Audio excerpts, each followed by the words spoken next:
विद्यार्थियों, आज की कक्षा में हम शेमुषी प्रथमो भाग के द्वितीय पाठ स्वर्णकाकः के अभ्यास प्रश्नों को हल करेंगे। विद्यार्थियों, आज की कक्षा में हम इस पाठ के प्रश्नोत्तर और संधि से संबंधित जो प्रश्न हैं उनको हल करेंगे। पिछली दो कक्षाओं में हमने पाठ के विषय में अध्ययन किया था, अब हम प्रश्नों को हल करेंगे। तो चलिए विद्यार्थियों, शुरू करते हैं आज की कक्षा और अभ्यास प्रश्नों को हल करते हैं। विद्यार्थियों, अभ्यास प्रश्नों के हल के दौरान आपकी दृष्टि इसी तरफ बनी रहे, आपकी पेन और अभ्यास पुस्तिका आपके सामने रहे, ताकि जिन शब्दों को आप समझ नहीं पा रहे हैं उन्हें आप समझें और याद करें और प्रश्नों को हल करें। तो चलिए विद्यार्थियों, शुरू करते हैं आज की कक्षा और पढ़ते हैं प्रश्नोत्तर। विद्यार्थियों, हमारे पास पहला प्रश्न है, एक पदेन उत्तरम लिखत, अर्थात हमें इन प्रश्नों के उत्तर एक पद के अंदर लिखने हैं। अब विद्यार्थियों, हमारे पास जो प्रश्न है वह प्रश्न कहाँ से पूछा जा रहा है, सर्वप्रथम हमें यह ज्ञात होना चाहिए। आप इस चीज को समझने का प्रयास करें कि प्रश्न कहाँ से पूछा जा रहा है और हमें उत्तर कहाँ देना है। तो विद्यार्थियों, हमारे पास पहला प्रश्न आता है, माता काम आदिशत, अर्थात माता किसको आदेश देती है। अब किसको जो प्रश्न पूछा गया है विद्यार्थियों, वह यहां से पूछा गया है, अर्थात हमें काम की जगह एक पद में उसका उत्तर देना है। लेकिन विद्यार्थियों, इस कक्षा में मैंने यह जो उत्तर है वह पूर्ण वाक्य के अंदर दिया है। पूर्ण वाक्य के अंदर देने का उद्देश्य यह है विद्यार्थियों, ताकि हम इस प्रश्न और उत्तर की प्रक्रिया के साथ उत्तर से प्रश्न निर्माण की प्रक्रिया को भी समझ सके। तो विद्यार्थियों, आप इसी तरफ दृष्टि बनाए रखें और देखें कि किस प्रकार से उत्तर से प्रश्न और प्रश्न से उत्तर बनते हैं। तो विद्यार्थियों देखो, हमारे पास जो प्रश्न पूछा गया है काम से, यह काम किम सर्वनाम शब्द का है। अब विद्यार्थियों, किम सर्वनाम शब्द के अंदर जो स्त्रीलिंग है और स्त्रीलिंग के अंदर प्रथमा विभक्ति, फिर उसके बाद द्वितीय विभक्ति और द्वितीय विभक्ति का यह एक वचन है। हम इस प्रकार से बोलते हैं विद्यार्थियों, देखो स्त्रीलिंग के अंदर का, के, कहा और काम, के, कहा, अर्थात अब हमारे पास प्रश्न यहां से पूछा गया है तो हमें यह पता है कि यह किम सर्वनाम शब्द जो स्त्रीलिंग के अंदर है उसके द्वितीय विभक्ति का एक वचन है। तो अब विद्यार्थियों, हमें इसका उत्तर देना है। उत्तर भी हमें उसी विभक्ति और उसी वचन और उसी लिंग के अंदर देना है। तो हमारा उत्तर क्या होगा विद्यार्थियों, पुत्रीम। और इसका पूर्ण वाक्य में उत्तर क्या होगा, माता पुत्रीम आदेशत, माता पुत्री को आदेश देती है। यह हमें पता था कि माता किसको आदेश देती है, माता पुत्री को आदेश देती है। चलिए विद्यार्थियों, अगला प्रश्न देखते हैं। हमारे पास अगला प्रश्न है विद्यार्थियों, स्वर्णकाकः कान अखादत, अर्थात सोने के कौवे ने किसको खाया, अर्थात किसको खाया। अब हमारे पास जो प्रश्न पूछा गया है वह यहां से पूछा गया है, कान अखादत। अब विद्यार्थियों, हमें ज्ञात है कि जो स्वर्णकाकः है वह क्या खाया था, वह चावलों को खाया था। अब चावलों को संस्कृत में क्या कहेंगे, तंडुलान। हमें हमारा उत्तर प्राप्त हो चुका है। अब हम इसे पूर्ण वाक्य में उत्तर देते हैं। तो स्वर्णकाकः तंडुलान अखादत, स्वर्णकाक ने चावलों को खाया, यह हमारा उत्तर है। अब विद्यार्थियों, हमें यह ध्यान देना है कि उत्तर लिखने के बाद जो प्रश्नवाचक चिन्ह है वह इस चिन्ह के अंदर बदल जाएगा और हमारा उत्तर पूरा हो जाएगा। अब हम तृतीय प्रश्न की ओर बढ़ते हैं। विद्यार्थियों, अगला प्रश्न है हमारे पास में, प्रासादः कीदृशः वर्तते, महल कैसा है। अब विद्यार्थियों, हमारे पास जो प्रश्न पूछा गया है वह किम शब्द का न होकर कीदृशः शब्द का है, अर्थात जो प्रश्न निर्माण की प्रक्रिया है उसमें अनेक प्रकार से प्रश्नों को पूछा जाता है। अब यह किस प्रकार से पूछा जाता है उसकी विस्तृत चर्चा तो हम जो हमारी अगली कक्षा होगी या जो प्रश्न निर्माण की कक्षा होगी उसके अंदर हम विस्तार पूर्वक समझेंगे। लेकिन यहाँ पर थोड़ा सा मैं बता दूं विद्यार्थियों कि कीदृश से क्या तात्पर्य है, किस प्रकार का, अर्थात जहां पर भी प्रकार अर्थ में प्रश्न पूछा जाएगा वहां पर कीदृश लिखा हुआ होगा। अब विद्यार्थियों कीदृश है पुल्लिंग का शब्द है। यदि अगर यहां पर स्त्रीलिंग में पूछा जाता तो किस प्रकार से पूछा जाता, तब लिखा जाता कीदृशी। और यही प्रश्न यदि अगर नपुंसक लिंग में पूछा जाता तो विद्यार्थियों वह अलग तरीके से लिखा हुआ होता।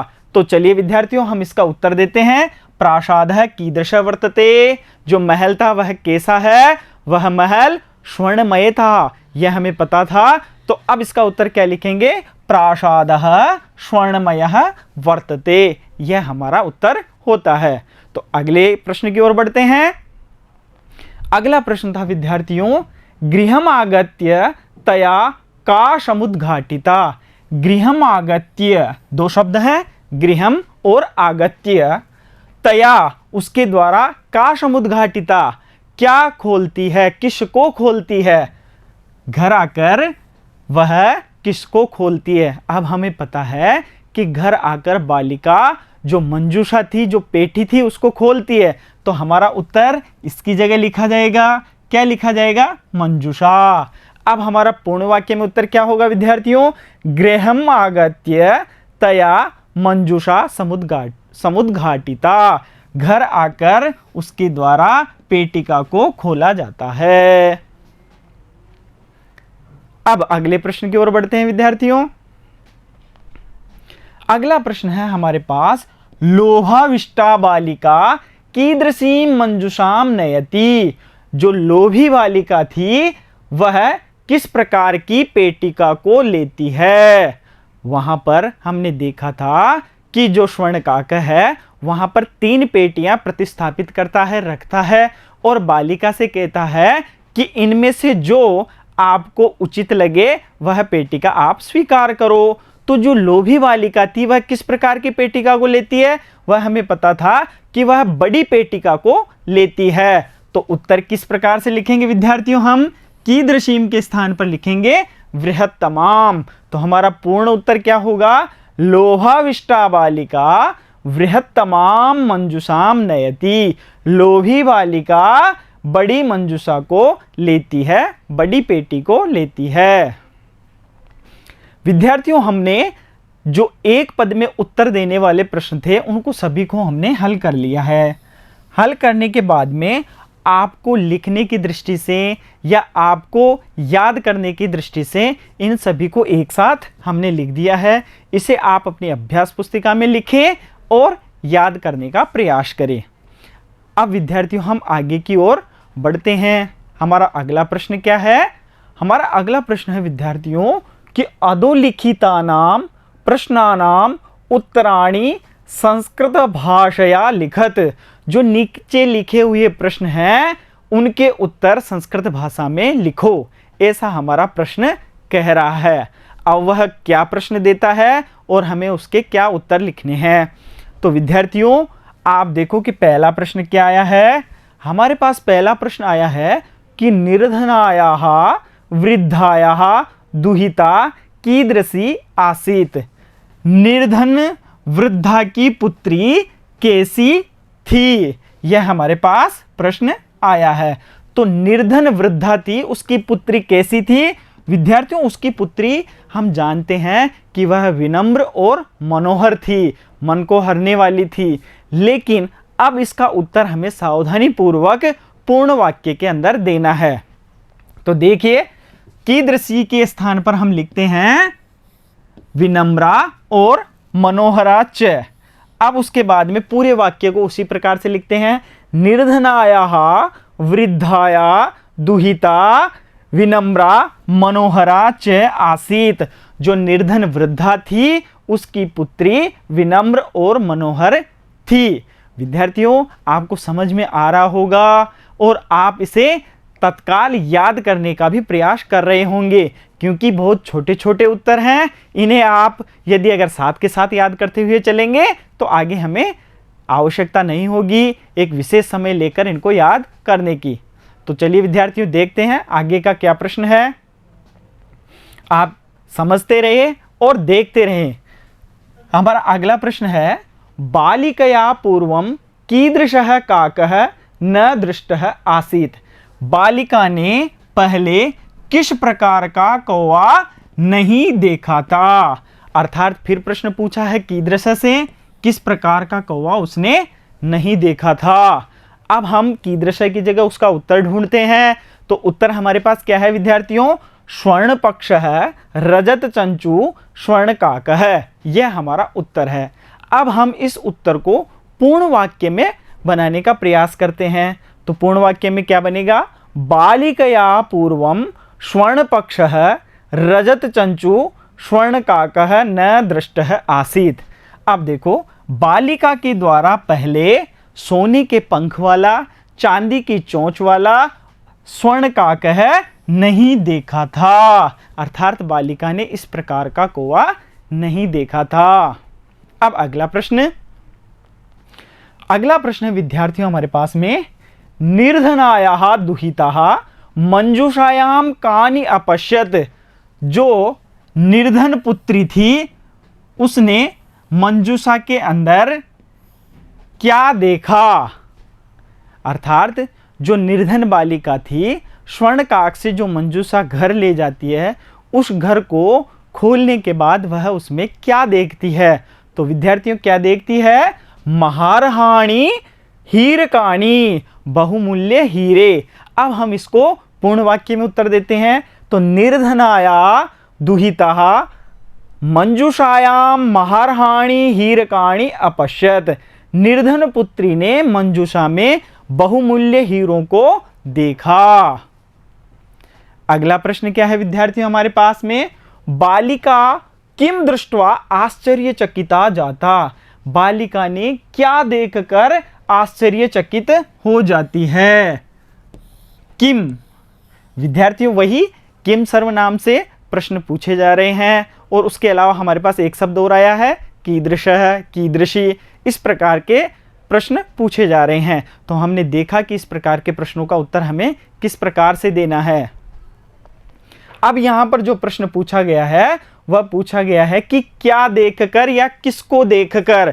तो बालिका जब प्रातःकाल गांव से बाहर पीपल के वृक्ष के पास जाती है और वहीं वह आश्चर्यपूर्वक देखती है। वह क्या देखती है कि वृक्ष के ऊपर जो सोने का महल बना हुआ था उसको देखकर आश्चर्यचकित होती है। तो हमारा उत्तर क्या होगा विद्यार्थियों? वृक्षस्य उपरि स्वर्णमयम प्रासादम दृष्ट्वा आश्चर्यचकिता जाता। अब इसको पूर्ण वाक्य में देते हैं हम। बालिका वृक्षस्य उपरि स्वर्णमयम प्रासादम दृष्ट्वा आश्चर्यचकिता जाता। अर्थात बालिका वृक्ष के ऊपर सोने का महल देखकर आश्चर्यचकित हो जाती है। अब विद्यार्थियों हमारे पास अगला प्रश्न क्या है? हमारे इस प्रश्न के अंदर दो प्रश्न पूछे गए हैं। क्या क्या है? गर्विता बालिका कीदृशम सोपानम अयाचत।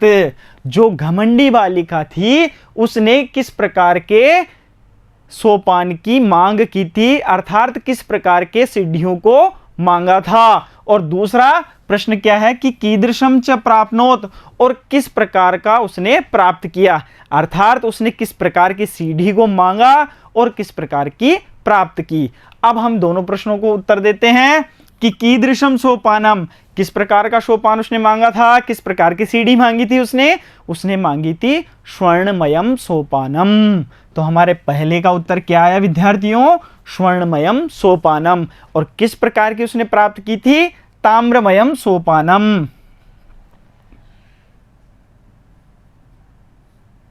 अर्थात जो तांबे की सीढ़ी थी वह उसने प्राप्त की थी। अब हमारा उत्तर पूर्ण वाक्य में क्या होगा?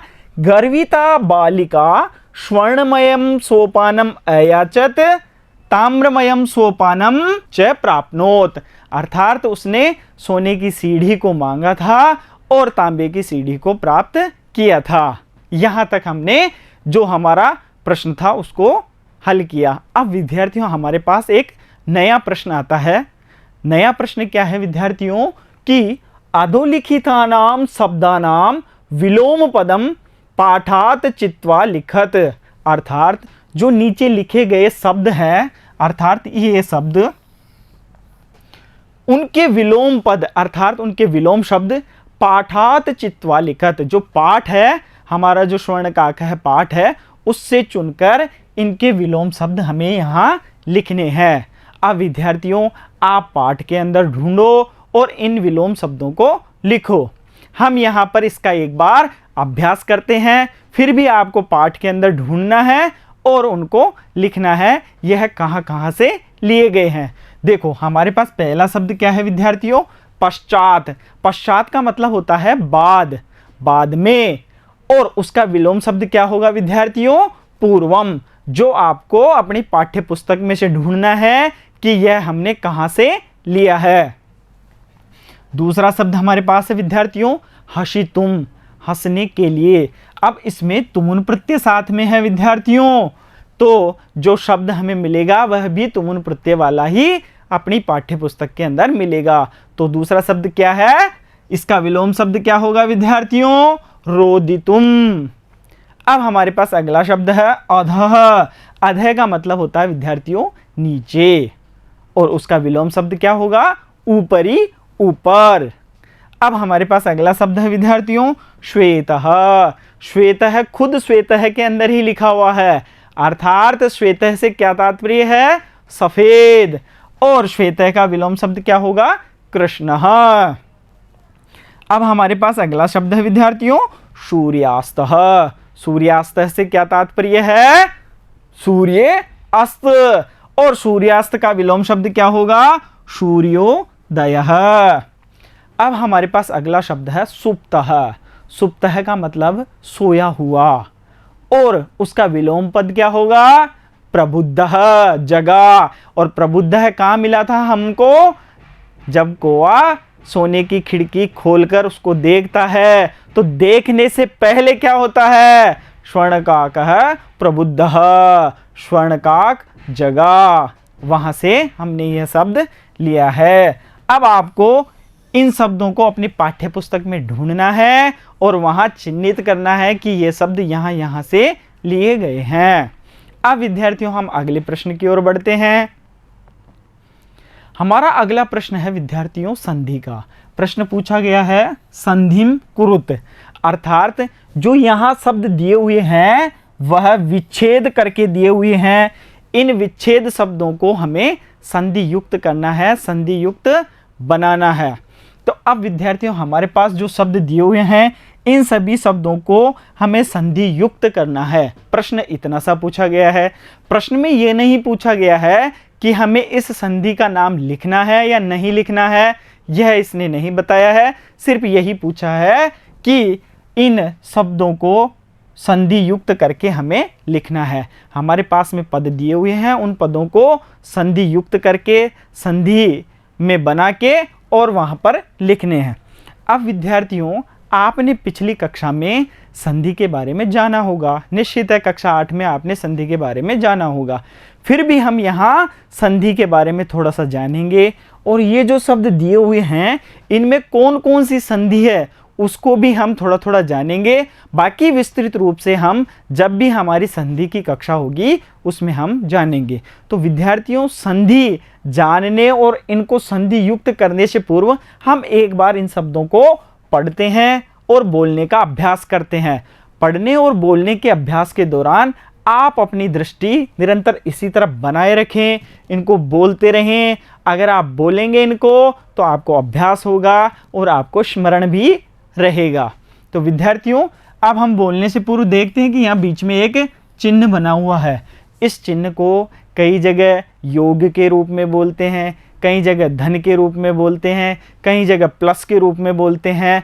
तीनों चारों शब्द एक ही हैं, लेकिन हमें सिर्फ इसको चिन्ह की उपस्थिति को बताने के लिए अलग अलग शब्दों में इसको बोलते हैं। हम यहाँ इसको धन रूप में बोलेंगे। देखिए इस प्रकार से नि धन अवशत। अर्थात जो धन बोला है वह इस चिन्ह से तात्पर्य है। तो विद्यार्थियों आप भी बोलने का अभ्यास करें। नि धन अवसत। अगला है सूर्य धन उदयः। वृक्षस्य धन उपरि। हि धन अकारयत्। च धन एकाकिनी। इति धन उक्त्वा। प्रति धन अवदत्। प्र धन उक्तम। अत्र धन एव।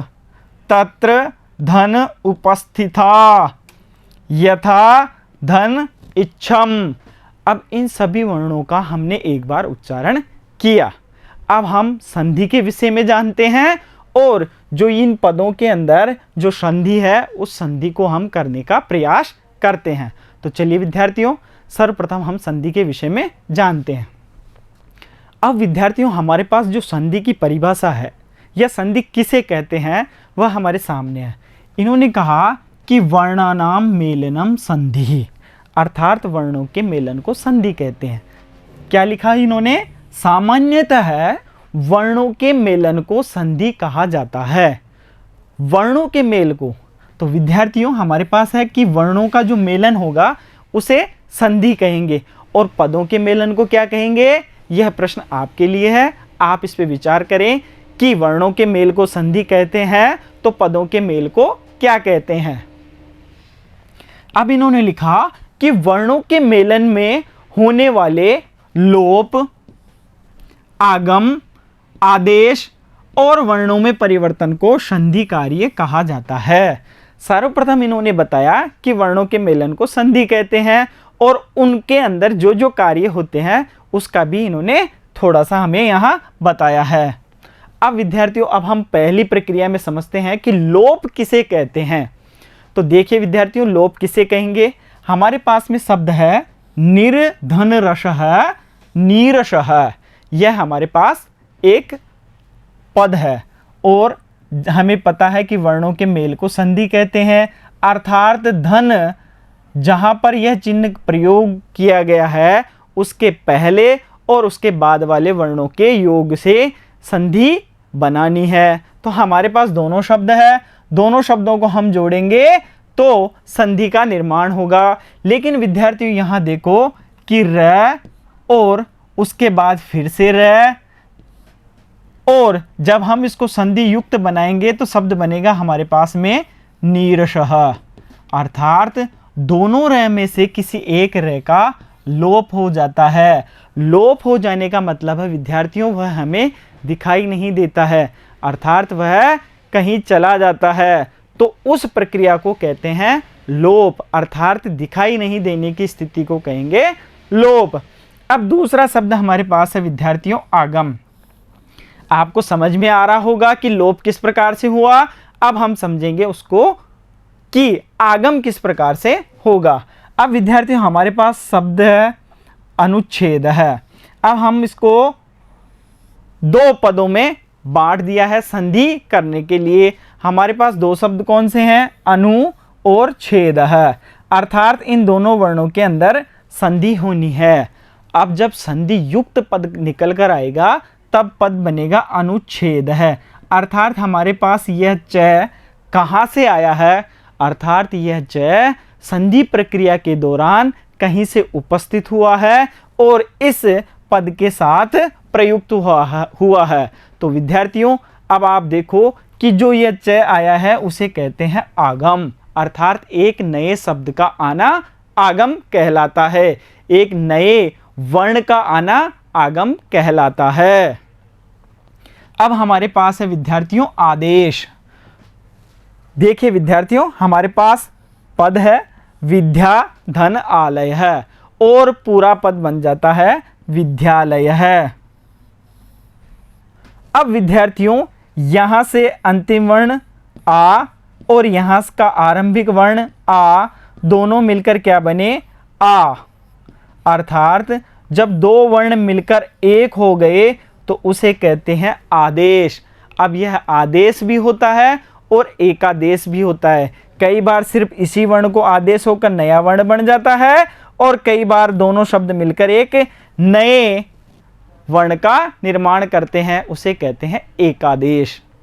अर्थात विद्यार्थियों, हमने लोप को जाना, हमने आगम को जाना, हमने आदेश को जाना और इन संधि के दौरान जब वर्णों के मेलन से नया वर्ण बनता है उसमें जो परिवर्तन होता है वही संधि कार्य कहलाता है। अब विद्यार्थियों, इस प्रक्रिया को हम विस्तार से समझने का प्रयास करते हैं और जानते हैं। आपको यह समझ में आ रहा होगा कि संधि किसे कहते हैं, अर्थात वर्णों के मेलन को संधि कहते हैं।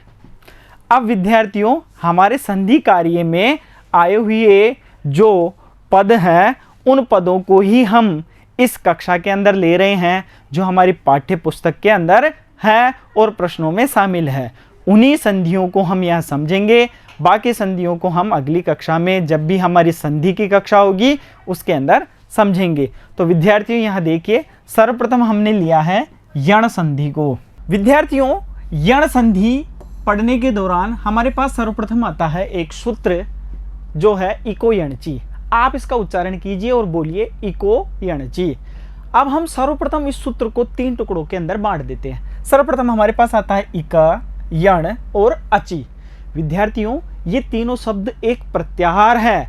प्रत्याहार से तात्पर्य है कि इन जो प्रत्याहार है इसके अंदर कुछ वर्ण हैं, उन वर्णों को जोड़कर एक प्रत्याहार बनाया हुआ है और उस प्रत्याहार के अंदर जो वर्ण है वह हमारे सामने लिखे हुए हैं।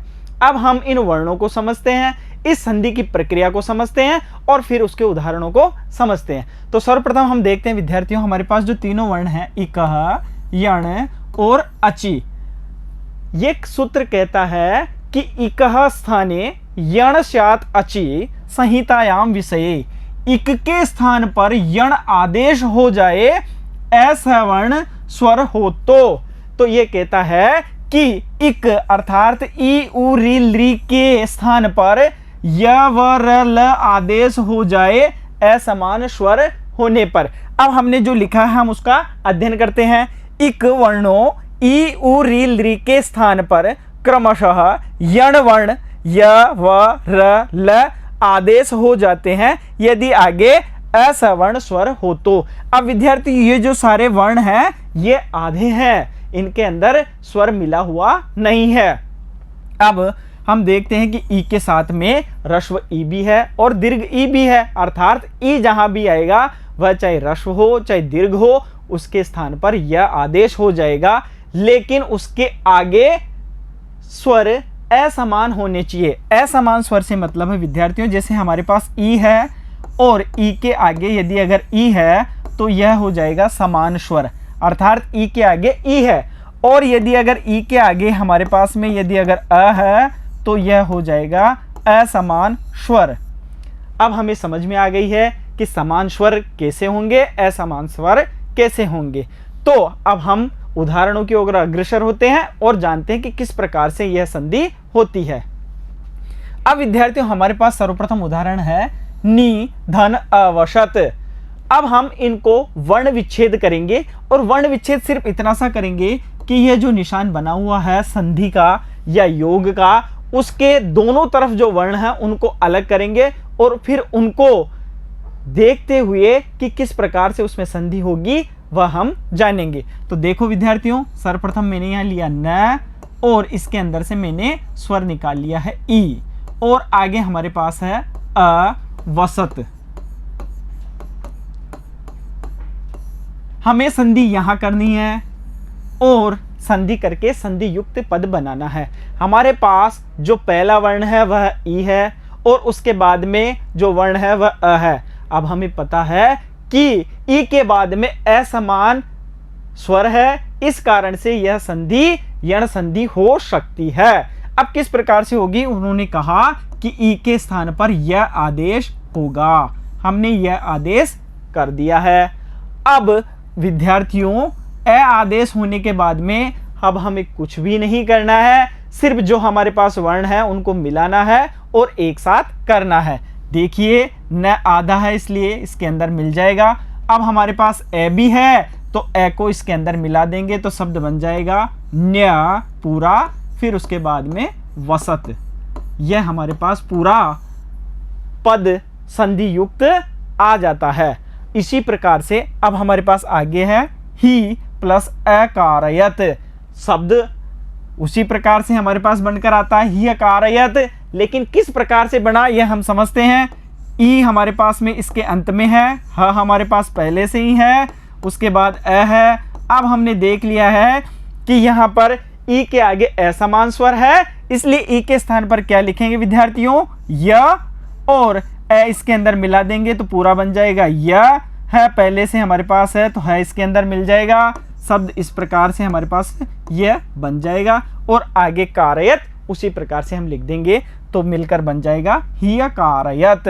और संधि कौन सी होगी, यण संधि। उसी प्रकार से अगले उदाहरणों को देखते हैं विद्यार्थियों। यहाँ पर भी ई है अंत में, आगे ऊ है, ई के स्थान पर क्या हुआ आदेश य के अंदर ऊ मिला यू, और इसी प्रकार से आगे के जो शब्द है तय, क्योंकि स्वर हमने निकाल लिया था इसलिए आधा था, इत्युक्त वा, शब्द क्या बना इत्युक्त्वा, और संधि कौन सी हुई, यण संधि। फिर हमारे पास एक और उदाहरण है प्रति अवदत। इसको फिर से हम पूरी प्रक्रिया अपनाते हुए एक बार फिर से समझते हैं विद्यार्थियों, आप ध्यान देते रहें, समझते रहें। देखिए प्रति, ये प्र, त आधा हमने कर दिया है, इसमें से हमने ई निकाल लिया है, ठीक है। अब इसके आगे हमारे पास है अवदत, हमें संधि यहां करनी है। हमको पता है कि यण संधि के अंदर ई के स्थान पर यह आदेश होता है, ई के स्थान पर यह आदेश हुआ, यह हमने यहां लिख दिया। अब विद्यार्थियों हमें पता है कि आगे अ है, तो अ हम इस व्यंजन वर्ण के अंदर मिला देंगे, शब्द बनेगा य, और बाकी पूरे शब्दों को मिलाने के बाद बनेगा प्रत्य य और फिर वदत, प्रत्यवदत। यह पूरा वर्ण हमारे पास मिलकर एक पद बन जाता है जो संधि युक्त है। अब आगे के उदाहरणों को हम अपनी पाठ्य पुस्तक में से ढूंढेंगे और समझने का प्रयास करेंगे। अब हमारे पास अगली संधि है विद्यार्थियों गुण संधि। अब गुण संधि के अंदर सर्वप्रथम हम यह तो समझें कि गुण होता क्या है। तो इन्होंने कहा कि गुण है अदेंग गुण है। अदेंग गुण है से मतलब है कि अत एंग, एंग भी विद्यार्थियों एक प्रत्याहार है जिसके अंदर ए और ओ वर्ण होते हैं और अत में अ, अर्थात हमारे पास गुण क्या होगा अ, ए और ओ। और जहां भी गुण शब्द की बात होगी जहां पर ये तीनों वर्ण उपस्थित होंगे। अब इसको पढ़ते हैं विद्यार्थियों, क्या कहता है ये कि ह्रस्व अ, ए, ओ इन तीनों वर्णों को गुण कहा जाता है। अर्थात सूत्रों में जहां जहां गुण उपस्थित होगा वहां वहां ये तीनों वर्ण उपस्थित होंगे। अर्थात गुण किसको कहा गया है, अ, ए और ओ को गुण कहा गया है। अब गुण संधि क्या होती है विद्यार्थियों, उन्होंने कहा कि आद गुण, अर्थात उन्होंने एक नया सूत्र दिया है आद गुण है। तो उन्होंने कहा कि अवर्ण, अ और आ, अवर्ण से क्या तात्पर्य लिया है, अ और आ दोनों वर्ण के आगे इक वर्णों ई, उ, री, लृ। हमने इक प्रत्याहार पढ़ा है विद्यार्थियों यण संधि के अंदर। आपको याद हो जाना चाहिए था इस समय कि इक वर्ण के अंदर, इक प्रत्याहार के अंदर कौन कौन से वर्ण आते हैं, ई, उ, री और लृ के होने पर गुण एकादेश हो जाता है। अब विद्यार्थी यहां पर एक शब्द आया है एकादेश, वहां पर था आदेश, यहां पर है एकादेश। अर्थात वह यह कहता है कि अ, आ के बाद में ई होने पर इन दोनों के स्थान पर यह आदेश हो जाएगा। एकादेश से क्या तात्पर्य है, इन दोनों के स्थान पर वह एक आदेश हो जाएगा।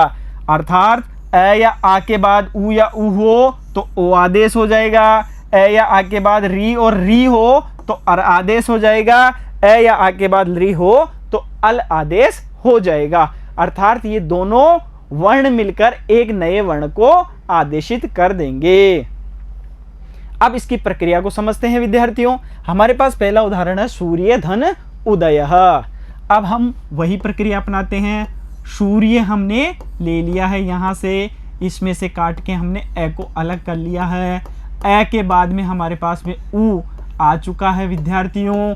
और जो सूत्र में कहा गया है, जो गुण संधि के अंदर कहा गया है कि ए के बाद यदि अगर ऊ हो तो उन दोनों के स्थान पर ओ आदेश होगा, अर्थात इन दोनों के स्थान पर ओ आदेश हो जाएगा। अब विद्यार्थियों हमें इस ओ को इसके अंदर मिलाना है, तो हमारा शब्द बन जाएगा सूर्योदयः। क्या बन गया है विद्यार्थियों? आपको समझ में आ रहा है? आप समझ रहे हो किस प्रकार से हमने सूर्योदय बनाया है? इसके अंदर कौन सी संधि होगी? गुण संधि।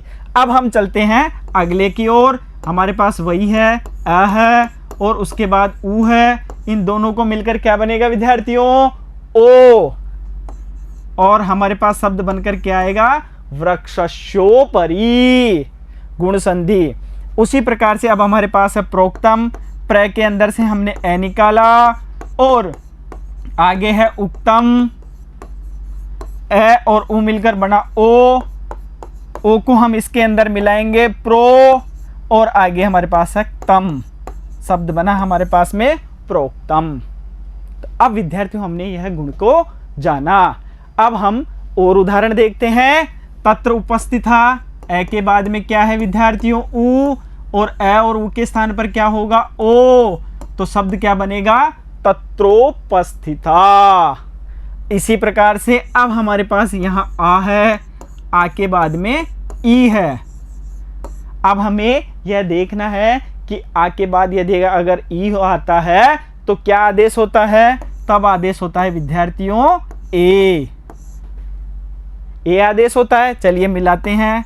य और थ हमारे पास था और इधर था छम, इच्छम। इन दोनों के स्थान पर यह आदेश होने के बाद में ए आया। ए को अपन मिलाएंगे तो शब्द बनेगा यथेच्छम। बन गया यथेच्छम, गुण संधि। अब विद्यार्थियों इसी प्रकार से एक और संधि हमारे पास है, वह है वृद्धि संधि। अब सर्वप्रथम ये जानते हैं कि वृद्धि क्या है। तो उन्होंने कहा कि वृद्धिरादेच, अर्थात आत और एच। ये आत और एच।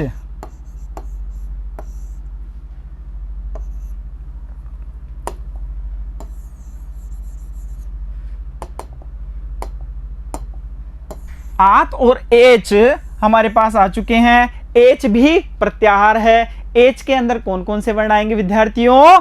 एच के अंदर हमारे पास आएंगे ए और औ, और यहां से हमारे पास में है आ, अर्थात गुण वर्ण के अंदर 3 वर्ण आए थे। वो कौन कौन से थे? अ, ए और ओ। और वृद्धि के अंदर आ, आई और औ। यह हमारे को अंतर समझना है कि गुण के अंदर कौन से वर्ण थे और वृद्धि के अंदर कौन से वर्ण थे। चलिए अब यहां देखते हैं कि आ, आई, औ, इन तीनों वर्णों को वृद्धि कहा जाता है। अर्थात जहां जहां वृद्धि संधि उपस्थित होगी वहां वहां ये तीनों वर्ण उपस्थित होंगे।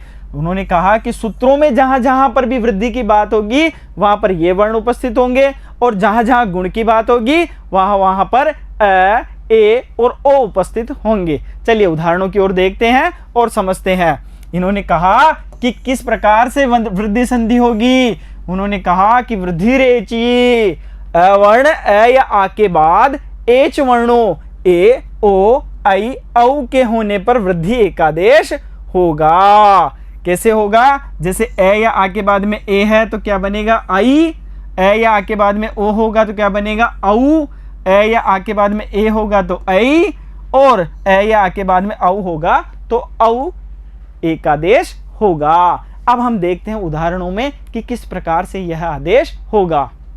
चलिए हमारे पास वही प्रक्रिया हम अपनाते हैं। च में से ए निकाल लिया हमने और उसके बाद में आई, और वही पुराना पूरा शब्द काकिनी लिख दिया विद्यार्थियों।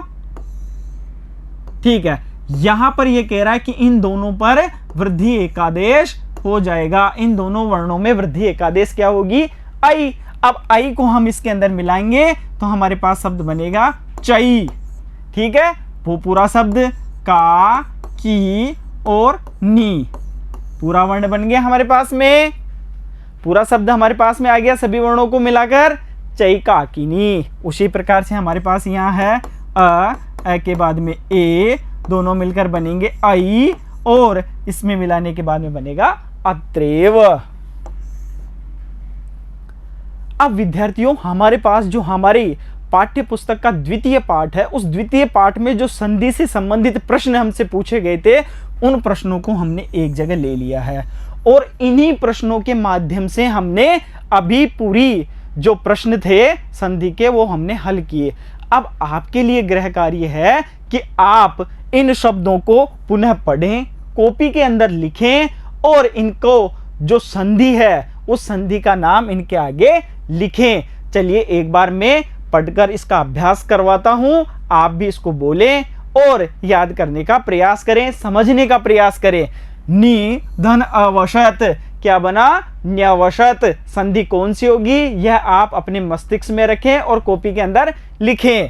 सूर्य धन उदय सूर्योदय, वृक्षस्य धन उपरि वृक्षस्योपरि, ही धन अकारयत ह्यकारयत, च धन एकाकिनी चेकाकिनी, इति धन उक्त्वा इत्युक्त्वा, प्रति धन अवदत प्रत्यवदत, प्रधन उक्तम प्रोक्तम, अत्र धन एव अत्रेव, तत्र धन उपस्थिता तत्रोपस्थिता, यथा धन इच्छम यथेच्छम।